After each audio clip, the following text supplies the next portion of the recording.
Hello and welcome everybody to Cold Takes MMA. Our friend Josh still isn't back, but you still have me and Alex here to break down Dos Anjos versus Fiziev. So let's not waste any more time. Rafael versus Rafael. Who do you got, Alex? I'm gonna go on a limb here and say that Rafael takes this one.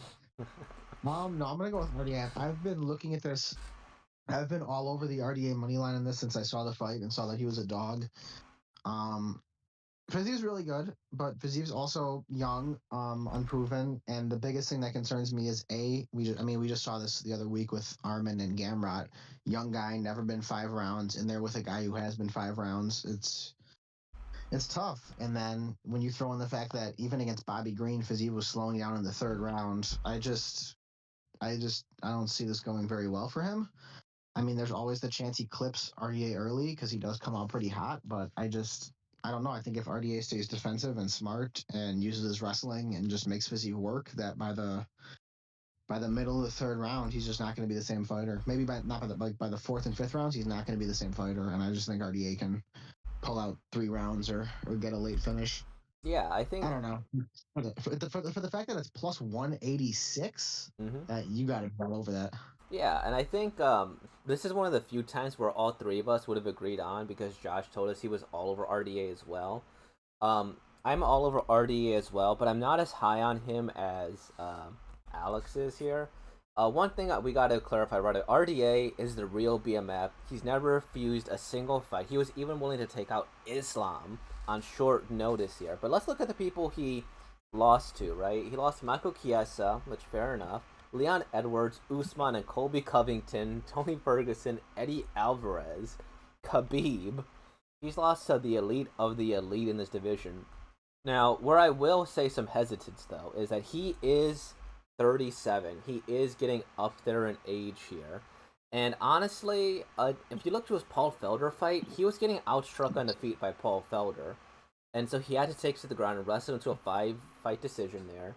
And when he went against Renato Moicano, he definitely destroyed him, and he kind of took the gas off on the third on purpose because he felt bad for him. So That's round. That was a 5 round fight. yeah, and so this is a 25 minutes. the one thing about Fiziev though is he's a way better striker and kind of a fast starter. So I could see potentially a scenario where Fiziev like I'm gonna lay it all on the line and just empty my gas tank rounds 1 and 2.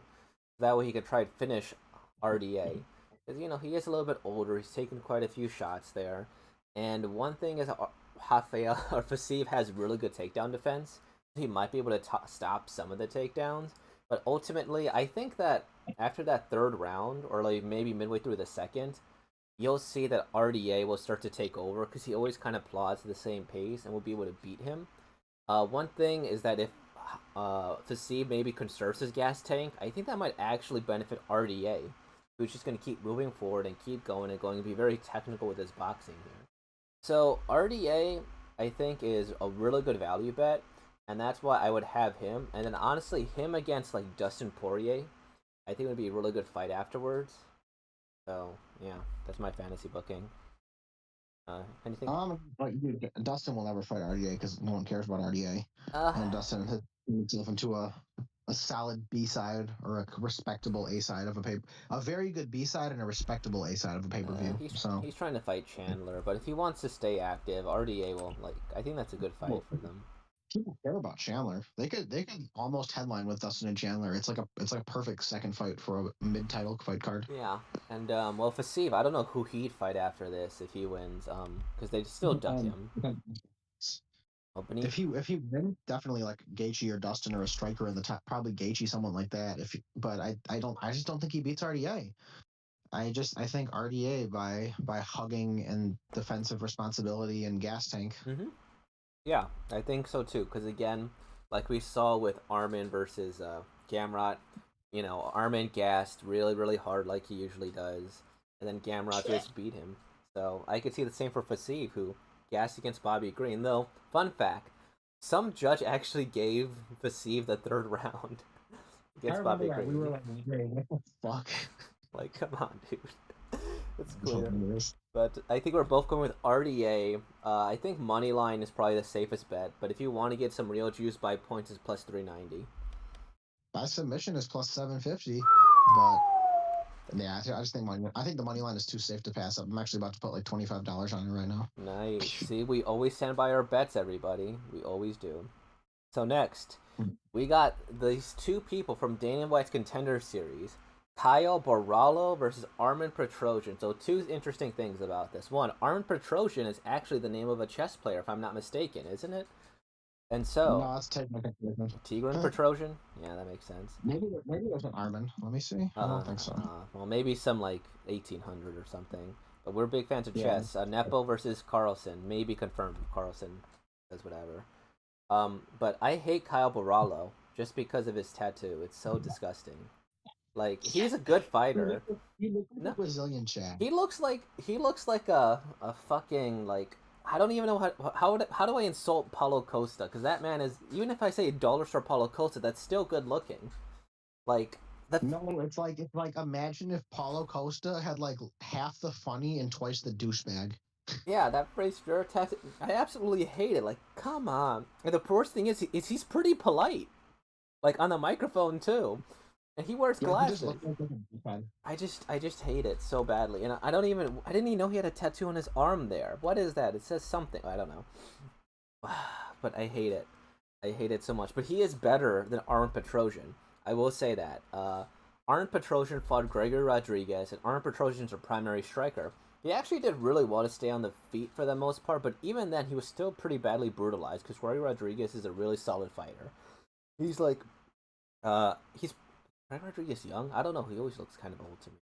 But if this is going to be a striking match, Caio Borralho will still be able to stand with him, but he's also a way better grappler, more jiu-jitsu orientated.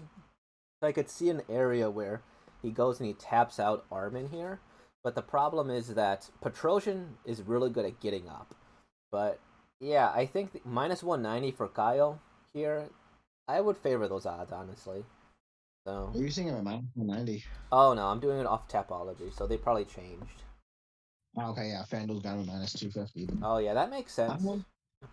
I'm pretty much with you. I don't think it hits the mat. I mean, Petrosyan's definitely not going to take him down. I don't think Borralho's going to go for a takedown either. Um, Borralho's got the reach. Borralho's got more power. It's a bad recipe for Armin. I mean, Kyle's on a hot streak. He's a good prospect. I just see him, staying in his range. Eventually, I think he'll touch the chin of Armin, and I don't know if he'll knock him out, but I do think he'll be finding his shots all night on the feet. Yeah, I think Kyle Borralho, the natural. But motherfucker, this guy goes to the gym called Fighting Nerds. That's his gym name. Like, I should love this man. But if it weren't for his... Dude, his tattoo is so disgusting. I mean, come on, brother. It is pretty douchey. I'm sorry, but he should be my favorite, but he's... Whatever.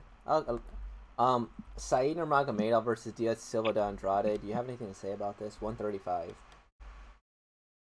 Let me see if the line has anything worth to be said about it. If it's like a really close line, then probably not. Let me see. Minus 250. At least a while ago. And FanDuel is tweaking. Here we go. Let's see. Minus 340 for Said now. Maybe there's some juice on Douglas as a dog. I don't really. Yeah. I don't really think Said's that good. Said is pretty good. He has pretty flashy striking.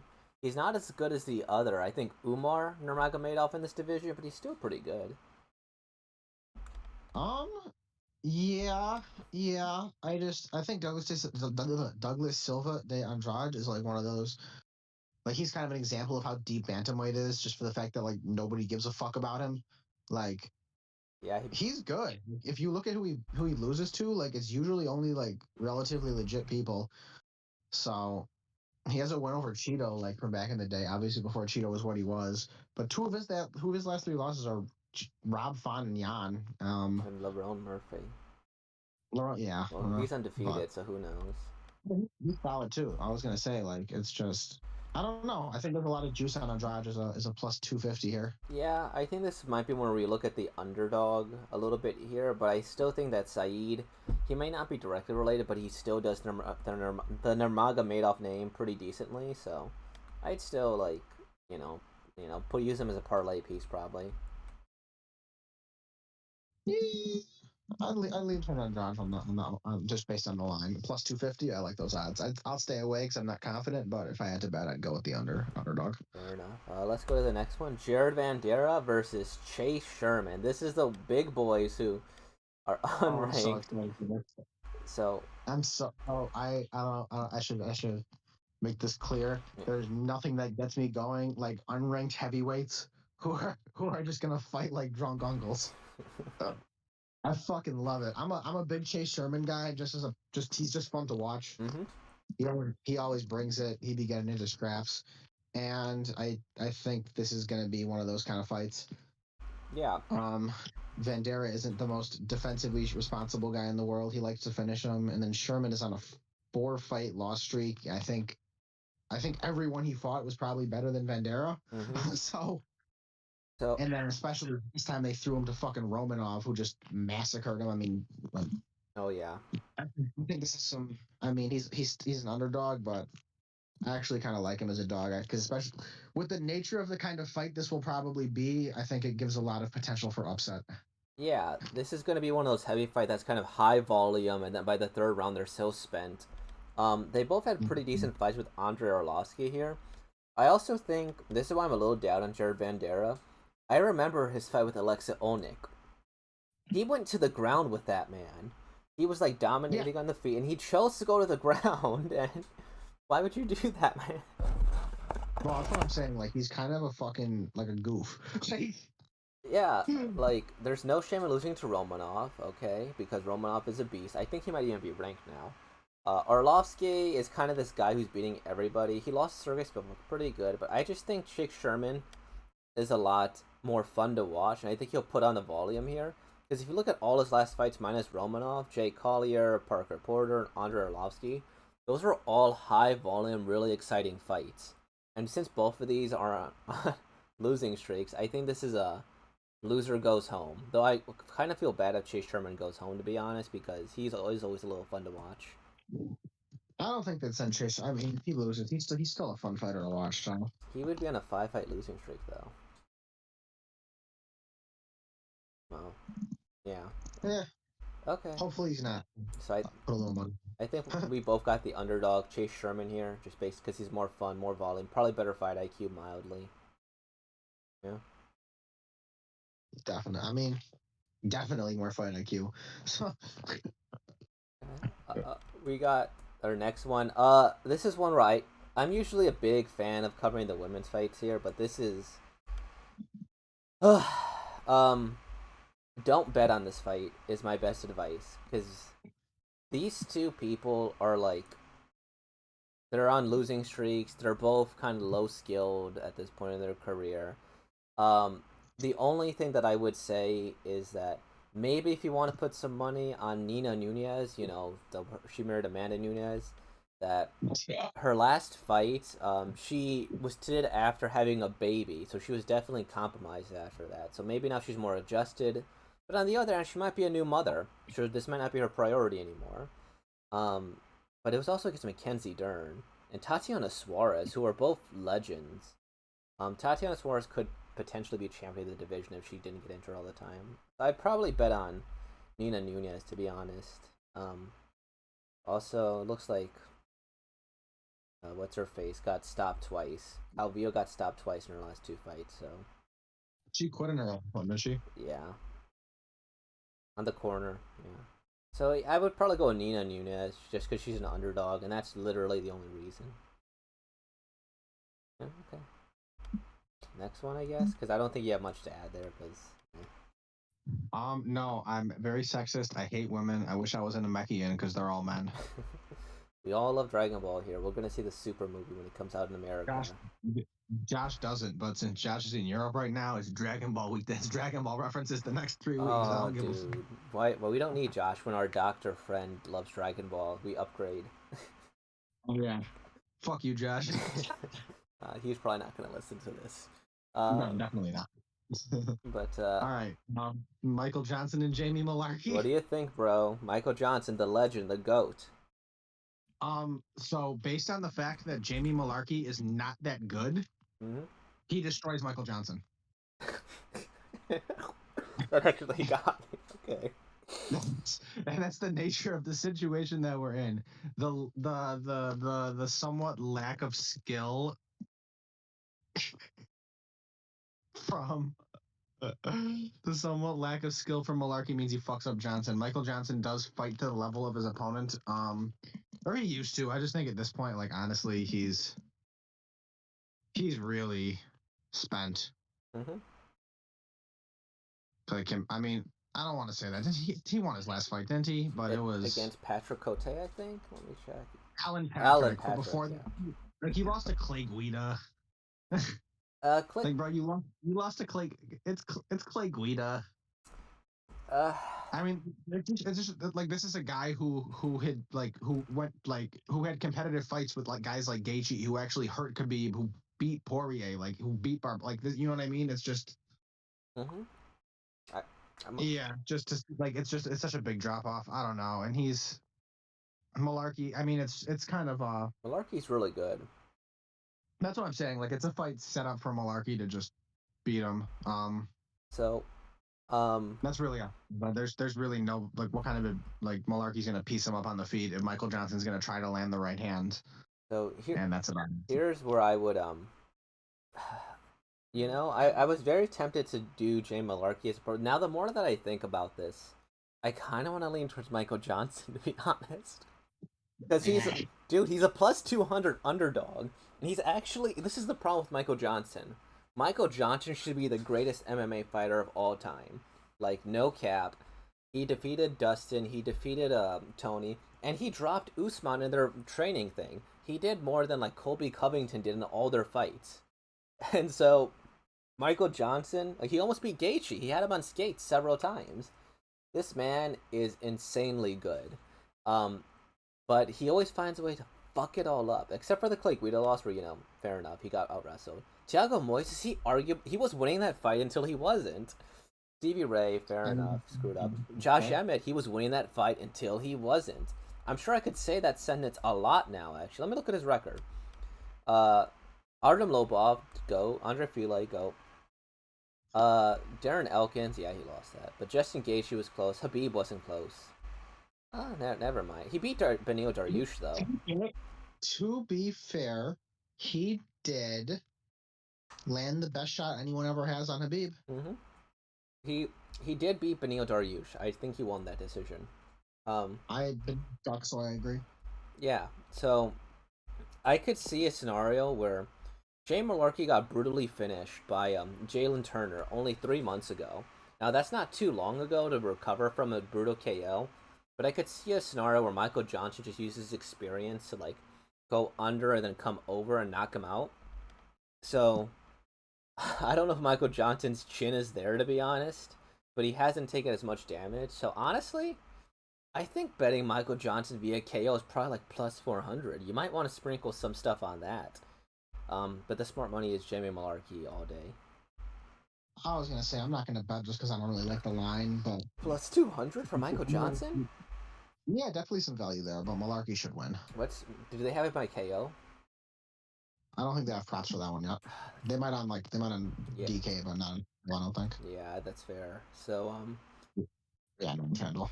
if we look at the rest of the card, I guess. Anything you want to talk about? I was gonna say we can do a quick run through. I like Kennedy in I don't know how to say his name. Kennedy in Jeshiku. I like him at minus 146. I think he should probably be a little more juiced. Other than that, nothing on the prelims really. David Onama is a lock.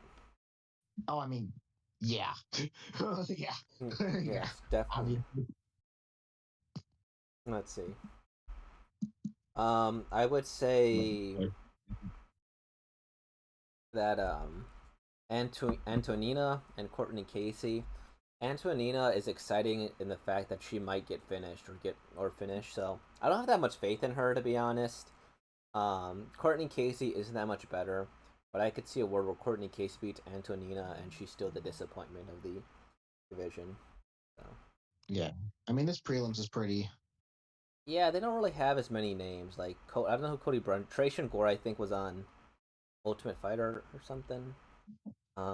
I don't know who Ronnie Lawrence or Saeed Yukubov Karakhmanov is. No, Um, I have no idea who the fight is. I- I mean, I know it's one of the names, but even then, like the matchups aren't really crazy. So yeah, but you know what they say: the fights with the least known fighters are the best fight night cards, right? you know what is low key true. Like the ones that you're like, man, who the fuck are these people? That's when they really come to scrap. Yeah. So, well, we at least got Nurmagomedov, and then oh, major announcement, everybody! In 3 weeks, we're gonna see Chris Curtis fight Jack Hermanson. So keep it. Hey, action fucking man. Let's get it. Chris Curtis, however he wants to. Chris Curtis, I love you. If you ever hear this video, I'm your biggest fan. There you go. So I'm looking. Home. I'm looking. Oh wait, the next card is the UFC on ABC, but we'll talk about that next time. We got to get through our bets. Um, Me first. well, let me. Josh has no bets. He hasn't been submitting them, so he still comfortably sits at a -10. But Alex, No. he made a huge comeback. He got plus like 20, and now he sits at -4. That last card did him some good. Um, yeah. So, all right, let's go through your bets now. All right. So first one, 7 units, RDA money line. I'm all over this. I love it. I love it. I love it. Plus 186 for a guy who I would probably pick if it was an even odds fight is fucking amazing to me. All over that. And then because they're forcing me to bet on other fights, Mm-hmm. Pretty much, yeah. because I'm being forced to to put other fights in here. 1 unit on the Chase Sherman money line, plus 172 for the culture, literally just for the culture, and Mm-hmm. then 2 units on Onama and Kennedy parlay minus 114. All right, I think that's all. That's all pretty reasonable there. Let's see. All right, so let me go to my next bets here. So I have been doing pretty well. Right now I sit at plus 22 because last week, it was mainly me and Alex did so well because of Andre Muniz winning by decision. We both hit that. Uh, Also, Sean O'Malley, he screwed me out of having an insanely big parlay. So, for him. But I have RDA by points, plus 390. I think he's going to go to the decision. Casey by minus 162, Chase Sherman plus 172, and I have a 4-leg parlay with Kaio, Saeed, Kennedy, and Chechku, and Chase Sherman. Um, so yeah, those are our bets then. Like, comment, subscribe. Peace, y'all.